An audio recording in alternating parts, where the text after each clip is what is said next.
하나님께서 주시는 이 회복의 은혜를 받게 되면 하나님께서 빛나는 인생으로 우리를 사용해 주시는 줄로 믿습니다.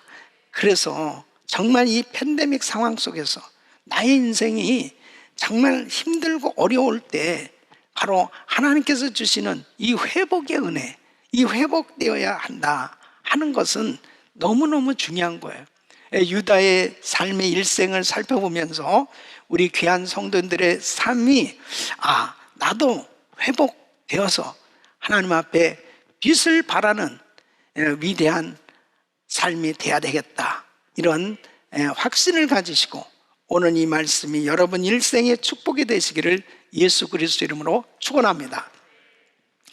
유다의 삶을 살펴보면 유다는 젊어서는 상처와 분노를 갖고 살던 세상적인 사람이었습니다.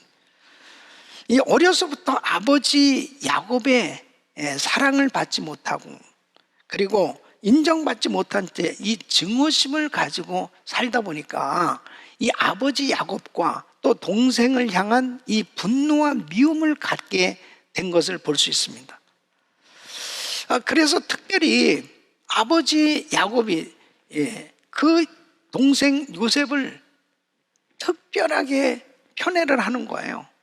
그것에 대해서도 또 상처가 있었죠.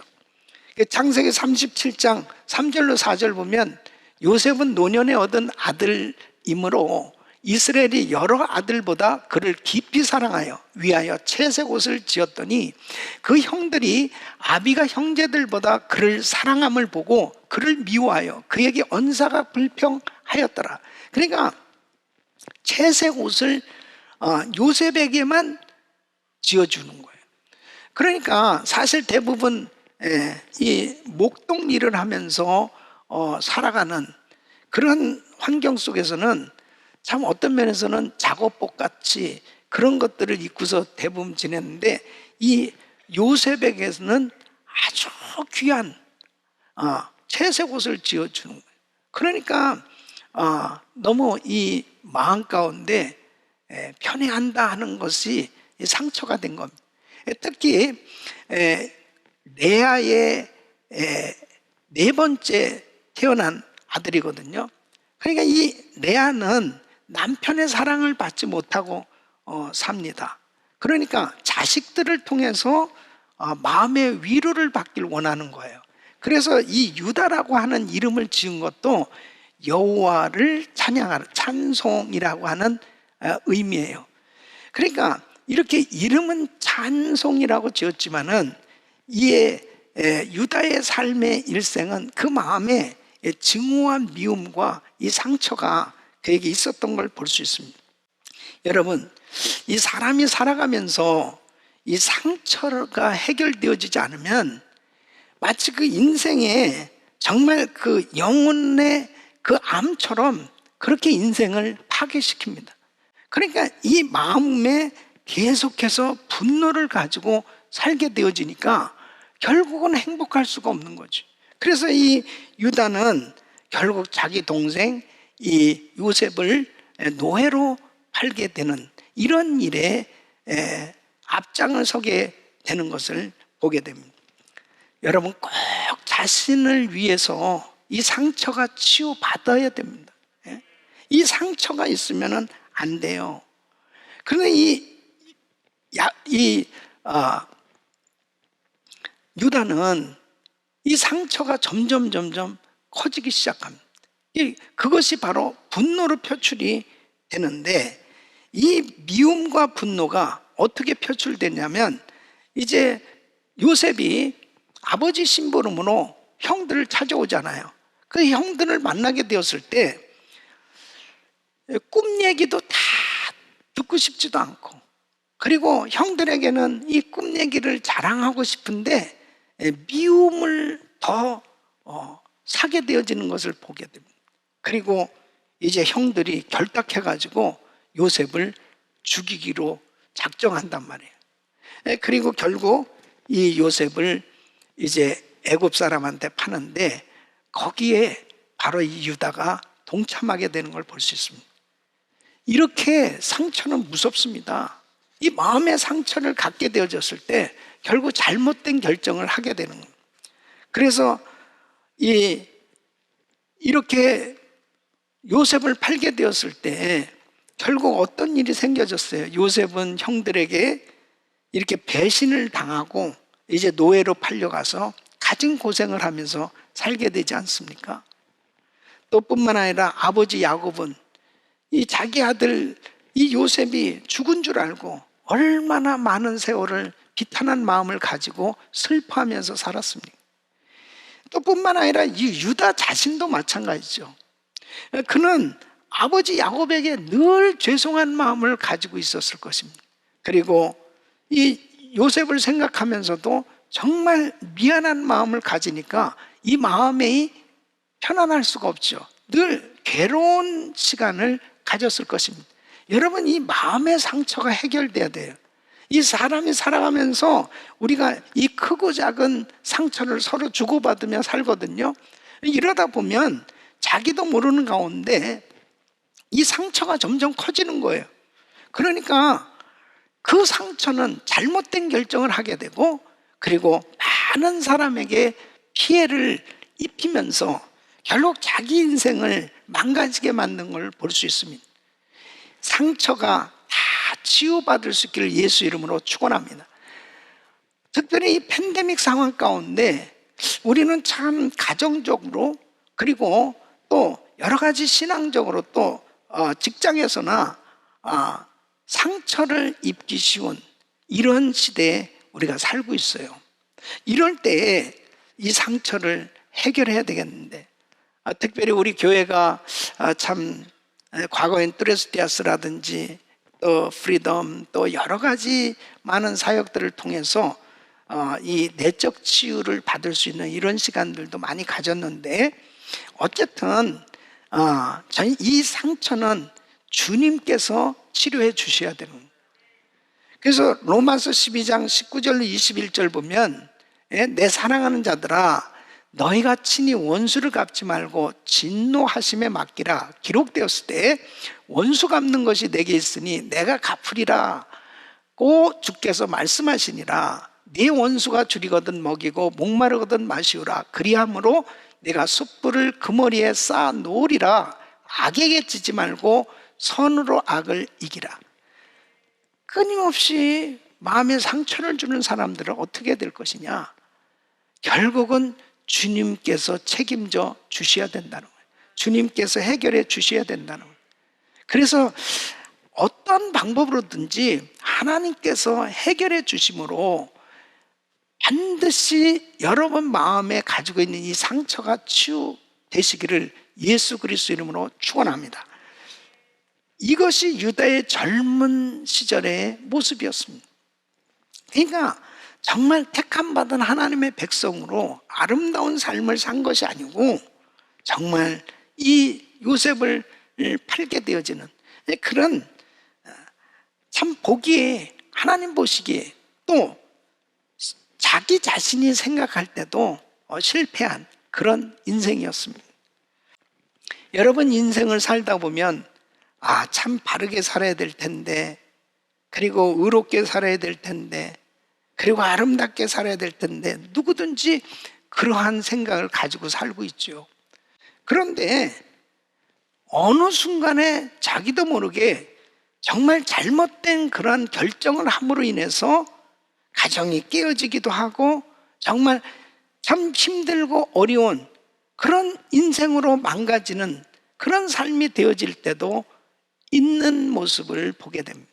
사도 바울도 자기의 젊은 날의 삶이 정말 나름대로 율법을 잘 지키면서 정말 하나님 누구보다도 잘 믿어보려고 애를 썼었는데, 돌이켜보니까 나는 죄인 중에 괴수. 정말 얼마나 많은 예수 믿는 사람들을 핍박했고, 교회를 정말 그렇게 핍박하면서 잘못 살아왔던 자기의 그 부끄러운 과거를 이야기하잖아요. 여러분, 이 사람들마다 가지고 있는 부끄러운 과거, 실수, 실패, 이것에서 해결되어질 수 있는 길은 바로 예수 안에서 죄사함 받고 성령으로 거듭나고 새 사람이 될 때 새롭게 변화되는 줄로 믿습니다.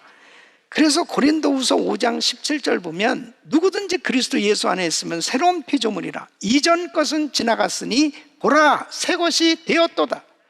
그래서 우리는 예수의 피로 죄사함 받고 성령의 능력으로 변화를 받아서 이제 과거에 내가 아니고 예수 안에서 새로운 피조물로 살아갈 수 있는 길이 열려지는 것을 믿으시기 바랍니다. 우리의 인생에는 정말 전혀 생각하지 못했던 그런 불행한 과거가 만들어질 수 있어요.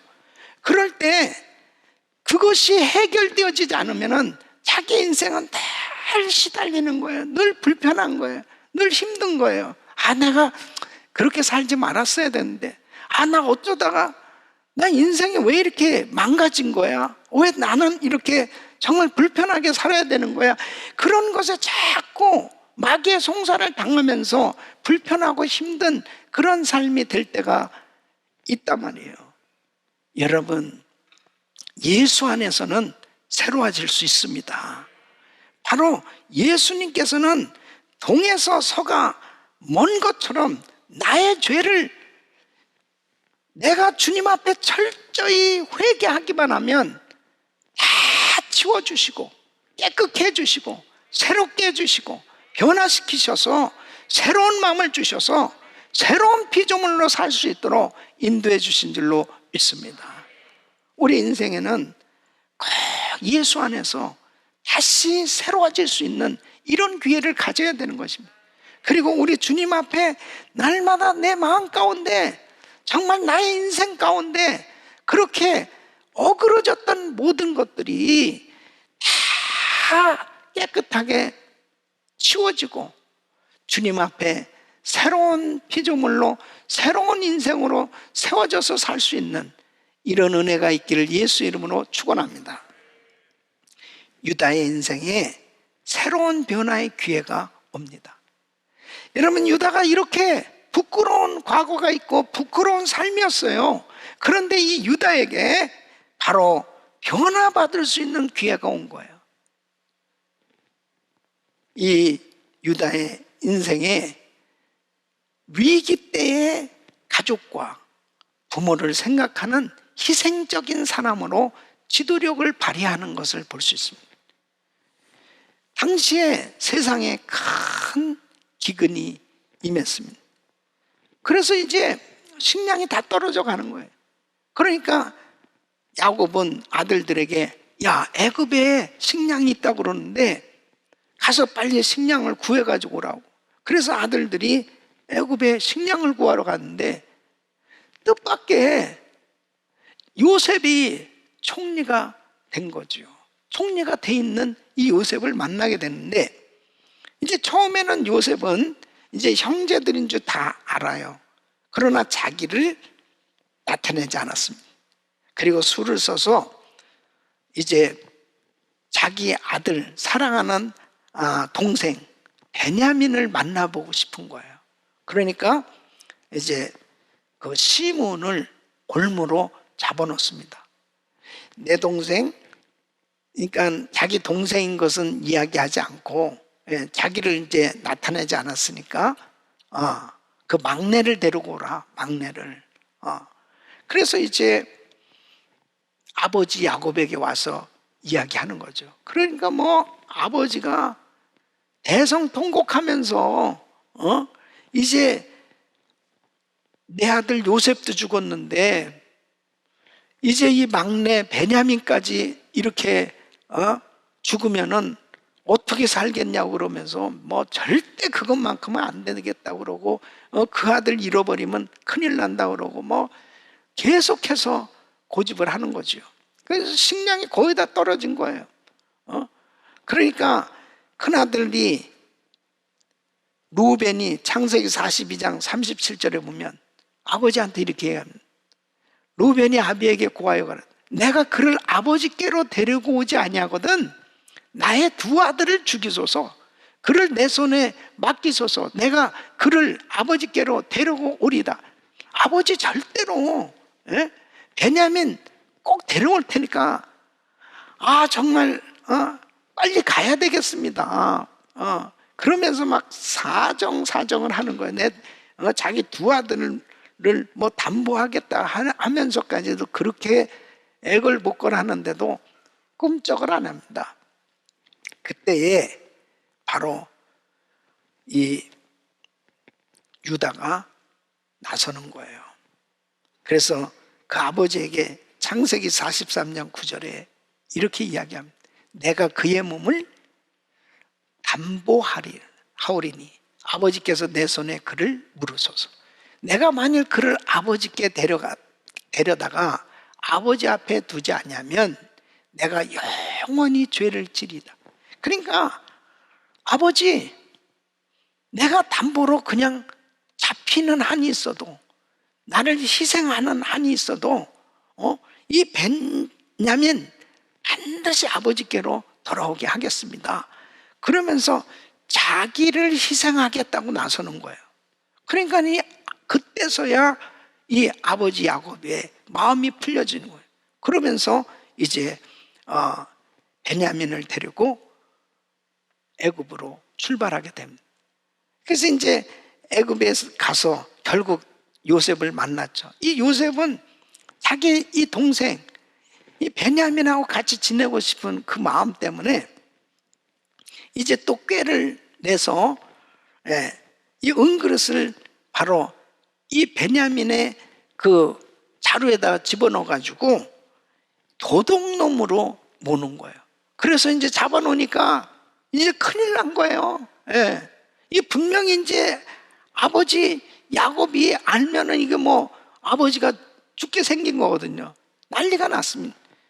그때에 창세기 44장 오늘 이 본문 30절로 34절 보면 유다가 나서는 거예요.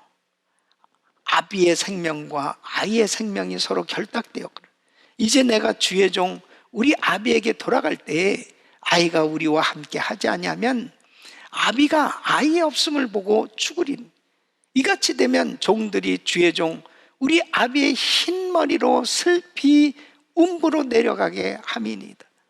주의 종이 내 아비에게 아이를 담보하기를 내가 이를 아버지께로 데리고 오지 아니하면 영영이 아버지께 죄를 지으리다 하였사오니 청컨대 주의 종으로 아이를 대신하여 있어서 주의 종이 되게 하시고 아이는 형제와 함께 도로 올려보내소서.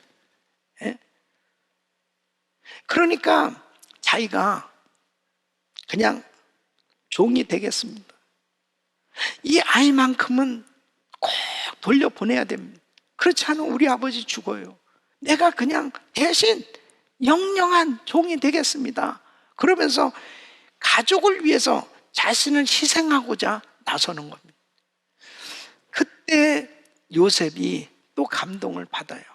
그래서 결국은 자기를 밝히죠. 그러면서 대성통곡하면서 형제들과의 상봉이 이루어집니다. 여러분, 바로 이 유다는 참 하나님의 은혜를 받아서 자기가 그동안에 자기만을 위했던 삶, 그리고 이기적이고 그렇게 마음의 상처를 가지고 분노 가운데 살았던 이 유다는 이제는 가족을 위해서 자기를 희생할 수 있는 그런 사람으로 세워진 것을 볼 수 있습니다.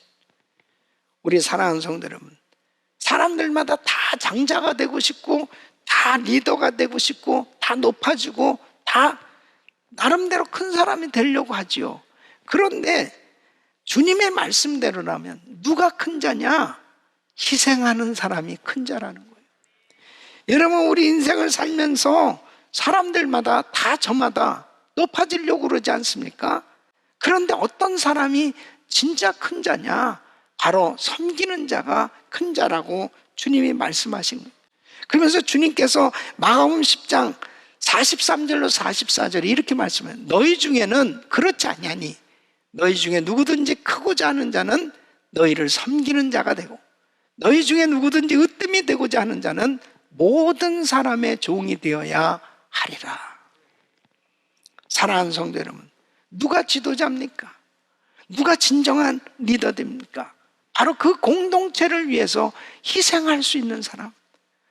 정말 이 유다를 하나님께서 기뻐하셨던 것이 뭐냐면, 이 유다는 이제는 과거는 자기만을 위해서 사는 삶, 세상적이고 정욕적인 그런 삶을 살았던 인생이었다면, 이제는 가족들을 위해서라면 바로 이렇게 자기를 희생해서라도 살려야 되겠다고 하는 이 희생정신, 바로 이 희생할 수 있는 이런 자세를 하나님께서 기뻐하셨던 거예요. 여러분, 우리가 어느 때 정말 그 사람의 신앙을 알 수 있느냐? 위기와 고통의 그 고난의 때가 되어졌을 때 그 신앙이 고스란히 드러나게 되는 것입니다. 우리 사랑하는 성도 여러분, 주를 위해서, 형제를 위해서, 교회를 위해서 희생할 수 있는 그 사람이 진정한 지도자가 되는 줄로 믿습니다. 그러니까 유다의 인생이 정말 전반부는 참 형편없는 그런 인생이었는데, 하나님이 은혜를 주시니까 자기를 희생할 줄 아는 사람으로 세워진 거예요. 이제 이 유다에게 하나님께서 복을 주시는데, 넷째 아들이었지만, 야곱의 넷째 아들이었지만 바로 이스라엘 가문의 장자의 복을 받고 메시아의 조상이 되는 것을 보게 됩니다. 야곱은 이제 애굽에 가서 드디어 총리가 된 아들을 만나요. 얼마나 기뻤겠습니까? 그리고 그곳에서 자녀들과 함께 살다가 이제 세상을 떠나면서 12 아들들을 부르죠. 자손들을 부르고 이제 그들에게 유언을 남기고 축복하는 장면을 볼 수 있습니다. 그 중에 특별히 이 12 아들들 가운데 유다를 그렇게 축복합니다. 이 창세기 49장 8절로 11절 보면, 유다야, 너는 내 형제의 찬송이 될지라. 내 손이 내 원수의 목을 잡을 것이요 내 아비 아들들이 내 앞에 절하리로다. 유다는 사자 새끼로다. 내 아들아, 너는 움킨 것을 찢고 올라갔도다. 그의 엎드리고 움크림이 수사자 같고 암사자 같으니 누가 그를 범할 수 있으랴. 홀이 유다를 떠나지 아니하며 치리자의 지팡이가 그 발 사이에서 떠나지 아니하시기를 실로가 오시기까지 미치리니 그에게 모든 백성이 복종하리로다. 그의 나귀를 포도나무에 매며 그 암나귀 새끼를 아름다운 포도나무에 맬 것이며, 또 그 옷을 포도주에 빨며 그 복장을 포도즙에 빨리로다. 어마어마한 축복을 이 유다에게 하는 거예요. 8절에 보면, 너는 네 형제의 찬송이 될지라. 네 아비의 아들들이 네 앞에 절하리로다. 장자권의 놀라운 축복을 이 유다에게 허락하는 걸 볼 수 있습니다. 또 10절 말씀을 보면은, 홀이 유다를 떠나지 아니하며 치리자의 지팡이가 그 발 사이에서 떠나지 아니하시기를. 뭐예요? 장차 이스라엘의 왕이 유다 지파에서 나오게 되는 거예요. 그리고 메시아가 오실 때 바로 유다 지파에서 오시게 되는 것을 말씀하고 있습니다. 사랑하는 성도 여러분, 유다의 인생의 전반부는 정말 부끄러운 인생이었어요. 그런데 하나님께서 은혜를 주시니까, 회복되니까 하나님 앞에 이렇게 빛나는 인생으로 바뀌어졌던 것을 볼 수 있습니다. 우리 사랑하는 성도 여러분, 어떤 사람은 그럽니다. 바뀌어질 수 있겠냐고, 변화될 수 있겠냐고, 나 같은 사람이 쓰임 받을 수 있겠냐고. 정말 나의 삶을 보면, 우리 가정을 보면, 나의 인생을 보면 정말 너무너무 왜 이렇게 내가 망가져 있는가? 왜 나는 정말 이렇게 살아가야 되느냐? 하면서 정말 안타까운 마음을 가지고 사는 분들도 있을 것입니다. 바뀌어질 수 있습니다. 축복된 인생 될 수 있습니다. 변화될 수 있습니다. 시카고의 어느 한 교회에서 장례식이 열렸습니다. 3살 난 여자아이의 장례식이었습니다. 배고파서 굶주려서 죽었어요, 그 아이가. 그게 얼마나 불쌍하겠습니까? 근데 그 장례식을 치르는데 아주 남루한 옷을 입고 술 냄새가 풍기는 한 남자가 와서 다 같이 눈을 감고 기도하는 사이에 그 여자 죽은 아이의 신발을 훔쳐가지고 가는 거예요. 그리고 가서 또 술을 또 마십니다. 바로 그 남자가 그 죽은 아이의 아버지였어요. 20년이 지난 후에 시카고 제1장로교에서 집회가 열리고 있었습니다. 말씀을 전하는 목사가 이렇게 외칩니다. 죽은 딸 장례식에 신발을 훔쳤던 그 파렴치했던 그 인간이 바로 저였습니다. 만물의 찌꺼기같이 정말 쓰레기같이 살아갔던 내 인생, 예수님께서 나를 다시 살려주시고 회복시키셔서 이렇게 복음을 전하는 주의 종으로 세워주셨다고. 바로 그가 시카고 부흥을 일으켰던 멜 트라더 목사의 간증이었습니다. 사랑하는 성도 여러분, 하나님은 인간이 볼 때 폐품 같고 불량품 같은 찌꺼기 인생들이라 하더라도 변화시켜 주셔서 구원의 능력, 복음의 능력을 증거하는 주의 종으로 세울 수 있음을 믿으시기 바랍니다. 하나님 앞에 이런 팬데믹 상황 속에서 때로는 너무너무 불편하고 힘들고 어려운 가운데 정말 지나온 자신의 삶의 과거를 봤을 때 다시 돌이킬 수도 없고 회복하기도 너무 어렵겠다라고 하는 생각 가운데 어떤 면에서는 마음의 상처를 계속 가지고 힘들게 살아가는 분들도 계실 겁니다. 더 이상 그렇게 살면 안 됩니다. 예수님 안에서는 새로운 인생이 될 수 있는 거예요. 예수 안에서는 회복될 수 있는 겁니다. 예수님께서 다시 한번 자신의 삶을 내어놓고 하나님의 은혜 가운데 회복돼서 빛나는 인생으로 쓰임 받으시기를 예수 그리스도 이름으로 축원합니다. 기도하겠습니다.